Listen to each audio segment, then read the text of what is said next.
शहीद हैं, देशभक्त हैं, उनको मेरा सलाम, वंदन, शत शत नमन। आज के इस कार्यक्रम में मंचासीन सरपंच महोदया श्रीमती सरस्वती देवी जी, भूतपूर्व सरपंच श्री मोहन जी खीचड़, अन्य सभी मंचासीन अतिथिगण जो हमारे विद्यालय के ही नहीं मेरे भी संरक्षक रूप में हैं, अन्य सभी अतिथिगण, विद्यालय परिवार और सभी विद्यार्थियों को आज के स्वतंत्रवें स्वाधीनता दिवस की हार्दिक शुभकामनाएं। आपको बहुत बहुत मुबारक हो। विद्यालय प्रांगण बहुत सुंदर लग रहा है, अच्छी अनुभूति हो रही है, इसके लिए मैं अपने आप को भाग्यशाली समझती हूँ। और राजेंद्र जी सर जिस लिस्ट को लेकर के चले हैं वो लंबी चलती जा रही है, तो आपके लिए यह कल्याण की, यह उपकार की और आपके ऊपर ये आशीर्वाद की कड़ी ऐसे ही लंबी चलती रहे, ऐसे ही उन्मुक्त वातावरण में स्वाधीनता दिवस मनाते रहे। आज संपूर्ण देश में स्वतंत्रता स्वाधीनता दिवस मनाया जा रहा है।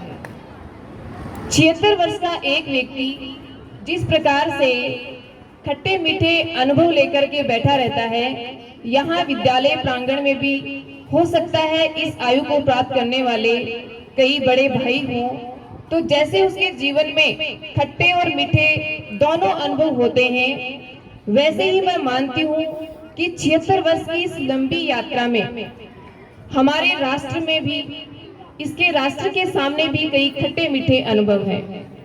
मीठे अनुभवों की बात करें तो आप देख रहे हो शिक्षा के क्षेत्र में, नारी सशक्तिकरण के क्षेत्र में, विज्ञान के क्षेत्र में, सेना के क्षेत्र में, तकनीकी के क्षेत्र में बहुत मीठे अनुभव हैं और हमारा देश बहुत उन्नति कर चुका है, चंद्रमा तक भी पहुंच चुका है, तो बहुत अच्छी उपलब्धि हासिल कर ली है। हम बहुत खुशी का अनुभव करते हैं।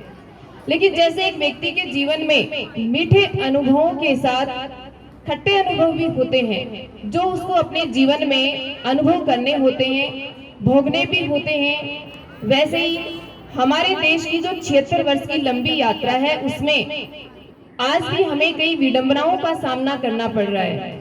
तो यहाँ बैठे सभी बुद्धिजीवी, बच्चे, शिक्षक, अभिभावक, सभी से मैं आग्रह करूंगी, जैसा कि कल हमारे देश की राष्ट्रपति माननीय द्रौपदी मुर्मू ने बताया कि हम अपने आप को केवल एक व्यक्ति नहीं माने, हम अपने आप को केवल एक व्यक्ति नहीं माने, हमारी पहचान किससे है कि हम एक देश के नागरिक हैं और देश के नागरिक के जो कर्तव्य हैं उनका निर्वहन करना है, उसी से हमें हमारी पहचान बनानी है। तो मैं कह रही थी हमारी जो विडंबनाएं हैं, जैसे जाति, धर्म, लिंग के आधार पर भेदभाव, संप्रदायवाद, बेरोजगारी, भ्रष्टाचार, नैतिक मूल्यों का ह्रास जो सबसे बड़ी विडंबना है, तो हमें एक सशक्त राष्ट्र के अच्छे नागरिक होने के नाते आज इस अवसर पर इन विडंबनाओं को दूर करने का प्रयास है। इस मंच से, इस अवसर पर मैं सभी से आह्वान कर रही हूँ कि हमें इन विडंबनाओं को दूर करना है और यह प्रत्येक व्यक्ति अगर अपने मन में तय कर ले तो वो अवश्य कर सकता है। अभिभावकों से मेरा आग्रह रहेगा कि वर्तमान समय की जो सबसे बड़ी कमी हमारे विद्यार्थियों में, युवा पीढ़ी में है, नैतिक मूल्यों का ह्रास, तो अपने बच्चों को समय दें, उनको अच्छी शिक्षा दें कि कैसे बड़ों का सम्मान करते हैं, गुरुजनों का सम्मान करते हैं। सभी से आग्रह है। तो मैं मानती हूँ इस अवसर पे यहाँ से अगर हम ऐसा सोच करके जाएं कि हम हमारे बच्चों को अच्छी शिक्षा देंगे, शिक्षक समुदाय से भी ये अपेक्षा है, तो अवश्य हमारा राष्ट्र सशक्त राष्ट्र बनेगा और आज का हमारा पर्व मनाना सार्थक होगा, सफल होगा। 76 वर्ष की लंबी यात्रा के बारे में, राष्ट्र के संबंध में हमने बात की। हमारा विद्यालय भी 1956 में इसकी नींव रखी हुई है, तो लगभग इतनी ही लंबी यात्रा हमारे विद्यालय ने कर ली है और यह निरंतर प्रगति के पथ पर अग्रसर हो रहा है। इसके लिए मैं यहाँ बैठे सभी गणमान्य नागरिकों, ग्रामवासियों, विद्यालय से जुड़े हुए सभी महानुभावों का हार्दिक धन्यवाद देती हूँ, आभार व्यक्त करती हूँ कि आपके सहयोग से आपका अपना और हमारा विद्यालय आगे बढ़ता जा रहा है। जो विकास आप देख रहे हो, जो अब तक हो चुका है, मैं कई बार बता चुकी हूँ, तो पुनरावृत्ति नहीं करूंगी। बहुत अच्छा आप देख रहे हो। अब हमें आगे इस विद्यालय के लिए क्या करना है, हमारी क्या प्राथमिकताएं होंगी, वो मैं आपसे साझा करना चाहूंगी और आशा करती हूँ कि जैसे पीछे आपका सहयोग मिलता रहा है और आगे से आगे बढ़ते गए हैं, वैसे ही हम आगे भी बढ़ते जाएंगे। तो पहली प्राथमिकता जो विद्यालय की है, वो हमारे विद्यालय में भवन 2 मंजिला बन चुका है, तो हमें 2 ऊपर गेट लगवाने हैं, उसके लिए आर्थिक सहयोग की आवश्यकता है। दूसरी प्राथमिकता है गर्ल्स टॉयलेट की हाइट बढ़ा करके हमें उसको कवर करना है। तीसरी प्राथमिकता है, आप सभी देख रहे हो, काफी वर्षों पहले यहाँ एक हार्वेस्टिंग टैंक बना हुआ है वर्षा के पानी का। तो पहले विद्यालय वहां तक था, बिल्डिंग वहां तक थी, तो ये काफी दूरी पे था, लेकिन अब हमारे बिल्कुल नजदीक आ गया है और ये बहुत ही रिस्की है, कई बार देख चुके हैं। और कल से हम इसके प्रति बहुत गंभीर हैं और कल ही हम इसमें मिट्टी डलवा करके इसको भरवाना चाहते हैं। उसके लिए हमें आर्थिक सहयोग की आवश्यकता है, जो हमें मिल रहा है ऐसे ही मिलता रहे, क्योंकि कभी भी कोई रिस्क, कोई दुर्घटना यहाँ हो सकती है।